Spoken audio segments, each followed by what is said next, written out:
এই শীতে যারা ওয়াটার কেটলি ইউজ করেন তাদের জন্য সতর্কবাণী, এবং এই ভিডিওটি শেষ পর্যন্ত দেখবেন। এই মুহূর্তে হচ্ছে যে আমার এটা আর্থিং করা প্লাগ, এবং আর্থিং করা একটা সুইচ বোর্ড। আমি এখানে হচ্ছে কি আপনার সুইচটা দিচ্ছি এবং সুইচ দিলাম। এখানে কিন্তু আমি এখনও এটা এলোমেলো, আই এম সরি, এটা সুইচটা আমি দিই নেই। আমি সুইচটা যে দিলে এ জ্বলবে, দেই নেই, কেমন?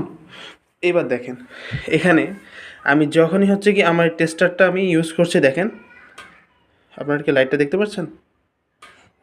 দেখতে পারতেছেন? আমার সুইচ কিন্তু দেওয়া নাই, কিন্তু ফুল ফেজে কারেন্ট। আচ্ছা, এবার এটাকে যদি আমি পানির ভিতরে দিই, দেখেন আপনারা অবাক হয়ে যাবেন।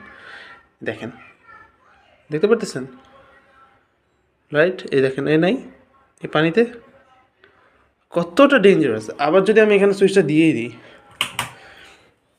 সুইচ দিয়ে দিলাম, অন করে দিলাম, now let's see the what happens. আচ্ছা, এবার কিন্তু কারেন্টটা খুব কম আছে, কিন্তু খুব কম, সুইচ দেওয়ার পর একটু কমছে, রাইট? তো আমি বলবো যে এইখানে আপনি বন্ধ করছেন এবং আপনি ভুলবশত এখানে হাত দিয়ে দিয়েছেন, আপনি কিন্তু খুব বড় একটা কট খাবেন, খুব খুব বড় একটা সমস্যা হবে আপনার। হ্যাঁ, ভাগ্য ভালো থাকলে বেঁচে যাবেন, অত বড় কিছু হবে আমি মনে হয় না, কিন্তু আপনি ভালো একটা ড্যামেজ খাবেন। সো এখান থেকে যখন এটা আর্থিং করা প্লাগ, আর্থিং অবশ্য থাকা উচিত, এটা আমি এটা অফ করে দিলাম। এবার আমার এই সুইচটা লাগানো আছে, এবার কিন্তু কোনো কারেন্ট নাই, ঠিক আছে? কোনো কারেন্ট নেই, সুইচ এটা আপনি দিলেও কোনো কারেন্ট থাকবে না।